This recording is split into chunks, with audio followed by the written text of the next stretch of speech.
এই পৃথিবীর জমিনে, এই বাংলার জমিনে, এই বাংলার জমিনে তার ইসলামী রাজ কায়েম করতে গিয়ে অসংখ্য ভাইরা জীবন দিয়েছে, অসংখ্য ভাইরা জেলখানায় ছিল, অসংখ্য ভাইরা পঙ্গুত্ব অবস্থায় হাসপাতালের বেড়ে, অসংখ্য ভাইরা পঙ্গুত্ব অবস্থায় চাকরি বাকরি ছেড়ে বাড়িতে অসহায় অবস্থায় আছে। বিক্রি করেন আজকে আমার ওই ভাইদের রক্তের বিনিময়, ওই ভাইদের জীবনের বিনিময়, ওই ভাইদের পঙ্গুত্বের বিনিময় এই বাংলাদেশটা নতুন করে আবার স্বাধীন হয়েছে। বিক্রি করে এই লাল সবুজের পতাকা, লাল সবুজের পতাকার জমিনে যেদিন তো আমার আবু সাইদ ভাইয়ের রক্ত ঝরেছে, সেই দিন বুঝতে পেরেছি আমার আবু সাইদ ভাই যখন দুই হাত উজাড় করে দিয়ে তার বুকে গুলে নিতে একটি পাও পিছ পাও হয় নাই, শুধুমাত্র খুনি সরকারকে উৎখাত করে দেওয়ার জন্য সে তার জীবনকে উৎসর্গ করে দিতে 1 মিনিট 1 সেকেন্ড পর্যন্ত সে পিছ পাও হয় নাই। দুই হাত যখন উজাড় করে দিলেন এই পাপিষ্ঠ পুলিশ তাকে গুলি করে দুনিয়ার থেকে বিদায় করে দিল। ঠিক কিনা বলেন? সেদিন ভেবেছি এই বাংলার জমিনে আর বেশি দিন নয়, এই বাংলার জমিনে অচিরেই আল্লাহর জমিনে আল্লাহর রাজ ফিরে আসবে। ঠিক কিনা বলেন? মুসলমানের ঐতিহ্য ফিরে আসবে। ঠিক কিনা বলেন? মুসলমানের ওই দিনী কাফেরা ফিরে আসবে। ঠিক কিনা বলেন? ওই শহীদি কাফেরা মাথা উঁচু করে দাঁড়িয়ে কোরআনের জয়গান গাইবে। ঠিক কিনা বলেন? তাই আসেন আজকে আমি যে আলোচনাটা আপনাদের কাছে করতে যাচ্ছি অল্প সময়ের ভিতরেই আলোচনা শেষ করব ইনশাআল্লাহ। আমি আপনাদের সামনে একটি আলোচনা করবো, সেটা হচ্ছে হিমসের গভর্নর, হিমসের গভর্নর অর্ধ পৃথিবীর খলিফা তখন ছিলেন হযরত ওমর রাদিয়াল্লাহু তাআলা আনহু। হিমসের গভর্নর করে পাঠালেন সাইদ ইবনে আমের রাদিয়াল্লাহু তাআলা আনহুকে। কাকে? সাইদ ইবনে আমের রাদিয়াল্লাহু তাআলা আনহুকে হিমসের গভর্নর করে পাঠালেন। কে পাঠালেন? অর্ধ পৃথিবীর খলিফা আমিরুল মুমিনিন হযরত ওমর রাদিয়াল্লাহু তাআলা তিনি পাঠালেন হিমসে গভর্নর করে পাঠালেন। হিমসের গভর্নর করে পাঠানোর কিছুদিনের ভিতরেই হিমসের একটা দল হযরত ওমরের কাছে আসলেন। ওমরের কাছে এসে হিমসের গভর্নর সাইদ ইবনে আমেরের নামে একটু 4টা মামলা দায়ের করলেন। কয়টা? 4টা মামলা দায়ের করলেন। হযরত ওমর রাদিয়াল্লাহু তাআলা আনহুর কাছে হিমসের কিছু মানুষ এসে 4টা মামলা দায়ের করলেন। আর হযরত ওমর যখন হিমসে হযরত সাইদ ইবনে আমেরকে পাঠিয়েছিলেন, সাইদ ইবনে আমের এত ভালো মানুষ ছিল, এত সৎ মানুষ ছিল, যার কারণে সাইদ ইবনে আমেরকে হিমসের গভর্নর করে হযরত ওমর পাঠিয়েছিলেন। কিছুদিন যেতে না যেতেই হিমসের গভর্নর দায়িত্বরত অবস্থায় তার কিছু মানুষ এসে একটি দল হযরত ওমরের কাছে আসলেন। এসে হযরত ওমরকে বলতেছেন, খলিফা হযরত ওমর, অর্ধ পৃথিবীর খলিফা, আপনি আমাদের মাঝে যারে গভর্নর করে পাঠালেন, যে ব্যক্তিরে গভর্নর করে পাঠালেন, এই ব্যক্তির ভিতরে 4টা দোষ আছে। 4টা মামলা আপনার কাছে দায়ের করব। এই 4টা মামলার এজাহার যতদিন না হবে, 4টা মামলা নিষ্পত্তি যতদিন না হবে, ততদিন পর্যন্ত সাইদ ইবনে আমেরকে আমাদের মাঝে পাঠাবেন না। কারণ সাইদ ইবনে আমের আমাদের মাঝে থেকে সাইদ ইবনে আমেরের যেই 4টা দোষ আমরা পেয়েছি, আমরা হিংসের মানুষগুলি খুব অত্যাচারের ভিতরে আছি, খুব কষ্টের ভিতরে আছি। হযরত ওমর বললেন, ও হিংসের জনগণ, তোমরা আমার সাইদ ইবনে আমেরের জন্য কি এমন মামলা দায়ের করবে আমার কাছে? তোমাদের মামলার কথা না আমার কাছে একটু সুন্দর করে বলে দাও। তোমার মামলার ভাষাটা আমরা শুনে নিই, শোনার পরে আমি সাইদ ইবনে আমেরকে ডাক দিব। আমার হিমসের মানুষগুলি সাইদ ইবনে আমেরকে বলতেছেন, 1 নম্বর মামলা হলো প্রতিদিন সে অফিসে যায়, কিন্তু অফিসের টাইম দিক থাকে 8টা, সে যায় 10টায়। তার মানে প্রতিদিন সে দেরি করে অফিসে যায়। প্রথম নম্বর মামলা। দ্বিতীয় নম্বর মামলা, হযরত সাইদ রাদিয়াল্লাহু তাআলা আনহু সপ্তাহে একদিন করে তিনি হয়তো অফিসে যান না, তিনি অফিসে একদিন করে যান না।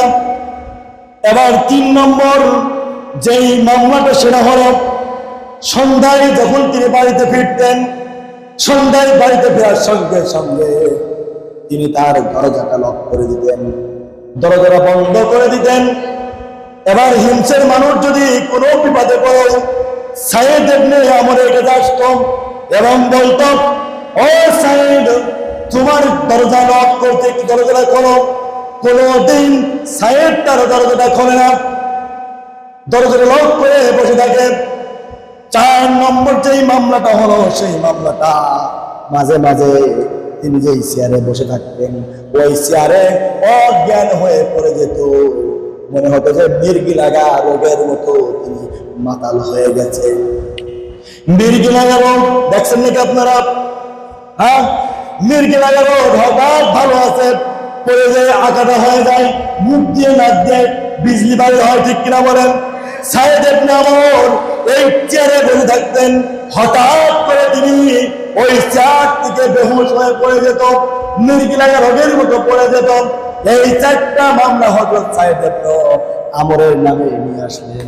আসার পরে হিমসের গভর্নর সাইদ রাদিয়াল্লাহু তাআলা আনহু অর্থ পৃথিবীর খলিফা হযরত ওমর, তিনি সাইদকে ডাকলেন, ও সাইদ, তুমি হিমসের গভর্নর, তোমার এই 4টা অভিযোগ তোমার উপর লেগেছে, 4টা মামলা আমি ওমরের কাছে করেছেন, এই 4টা মামলার সারি না করা পর্যন্ত তুমি হিমসে যেতে পারবে না। তুমি এই 4টা মামলার কথা তুমি আমাকে বলতে হবে, জনগণ শুনবে, জনগণ জানবে, জনগণ শোনা এবং জানার মাধ্যমে তোমার বিচার হবে। এমনকি তোমার চাকরিও চলে যেতে পারে, তোমার চাকরি নাও থাকতে পারে।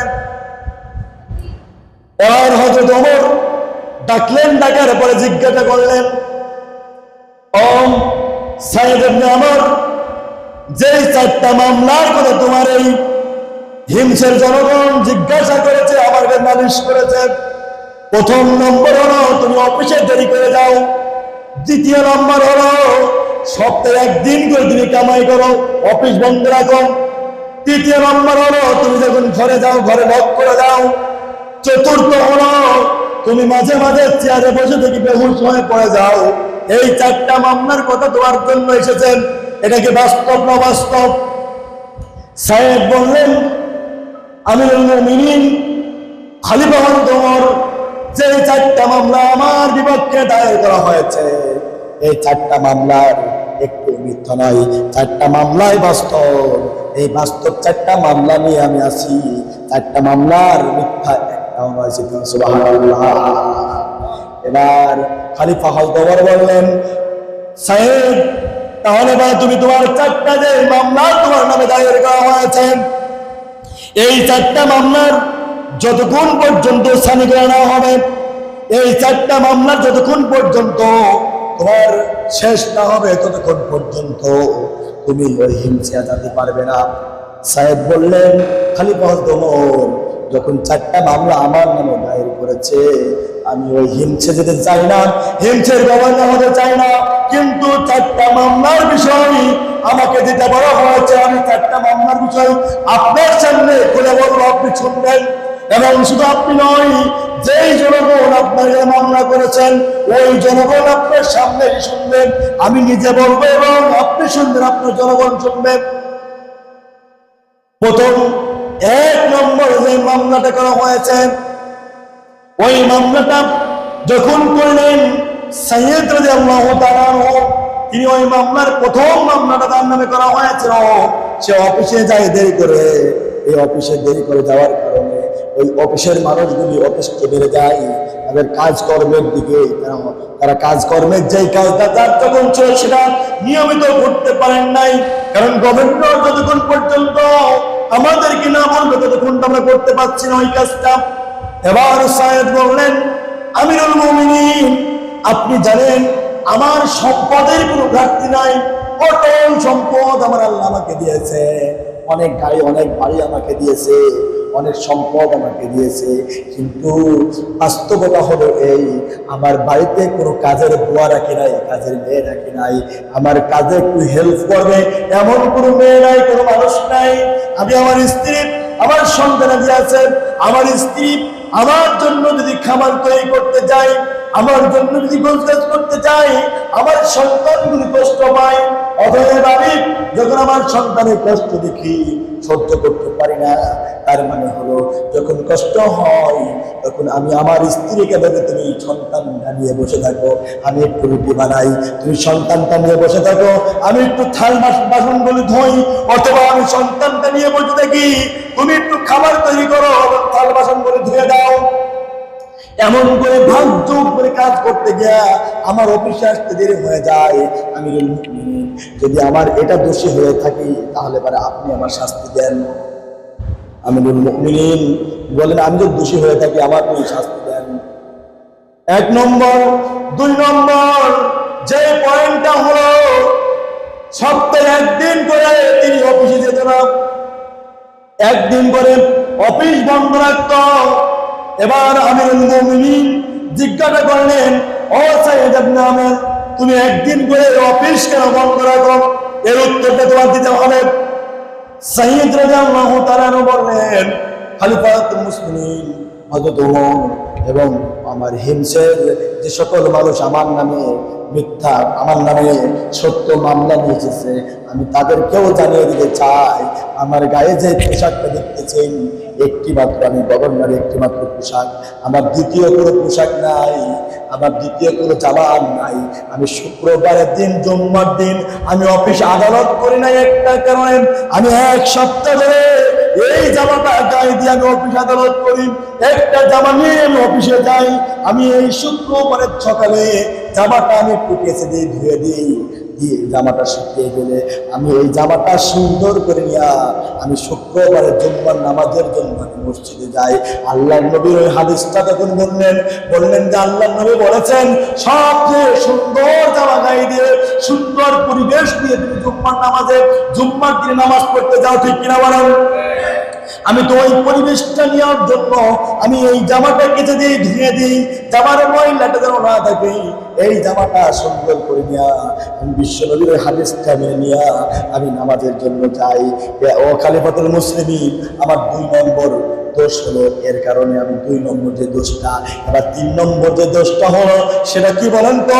3 নম্বর দোষ হলো, সে বাড়িতে যায়, ঘরে যায়, সন্ধ্যায় যখন অফিস থেকে ফিরে আসে, ঘরে ঢোকার সঙ্গে সঙ্গে, এবার অফিস থেকে আসার সঙ্গে সঙ্গে হযরত আমিরুল মুমিনিন হযরত সাইয়েদ রাদিয়াল্লাহু তাআলা তিনি ঘরেতে ঢোকার সঙ্গে সঙ্গে লক করে দেন, একটাই কারণে সারাটা দিন জনগণের সঙ্গে সময় দেন, সারাটা দিন জনগণের সাথে থাকেন, এবং জনগণের সাথে থাকার পরে, এই জনগণের কাছে সারাটা দিন সময় দেওয়ার পরে, এবার আমিরুল মুমিনিন হযরত সাইয়েদ রাদিয়াল্লাহু তাআলা তিনি কি করলেন? এই ঘরে থাকার সঙ্গে সঙ্গে হযরত সাইয়েদ রাদিয়াল্লাহু তাআলা তিনি কি করলেন? তিনি বলেন যে আমি আমার সন্তান আদি আছে, আমার স্ত্রী আছে, আমি ওই ঘরে ঢোকার পরে ঈশার নামাজ পর্যন্ত আমি আমার স্ত্রীর সঙ্গে সময় দেই, আমার সন্তানদের সঙ্গে সময় দেই, এবং ঈশার নামাজ যে হয়ে যাবে এরপরে আমি আমার আল্লাহর সঙ্গে আমি সময় দেই। সুবহানাল্লাহ। কার সঙ্গে সময় দেন? কার সঙ্গে সময় দেন? আমাদের নেতারা অফিসে থাকে, বাড়িতে যে কার ধরবে তার নোটিশটা আগে থানায় পাঠাবে। কথা বলেন। আমাদের নেতারা কি করে অফিসে থাকবে, কিটা কি করলো এগুলো শুনবে এবং লিখিত করে থানায় দেবে, ঠিক কিনা বলে? আর হযরত সাইয়েদ ইবনে আমের রাদিয়াল্লাহু তাআলা তিনি লিখিতভাবে কোনো কিছু করতেন না, সন্ধ্যার পরে ঈশা পর্যন্ত তার সন্তানাদের স্ত্রীর সঙ্গে সময় দিত, আর ঈশার পর থেকে আমার আল্লাহর সঙ্গে তাহাজ্জুদের সময় দিত। সুবহানাল্লাহ।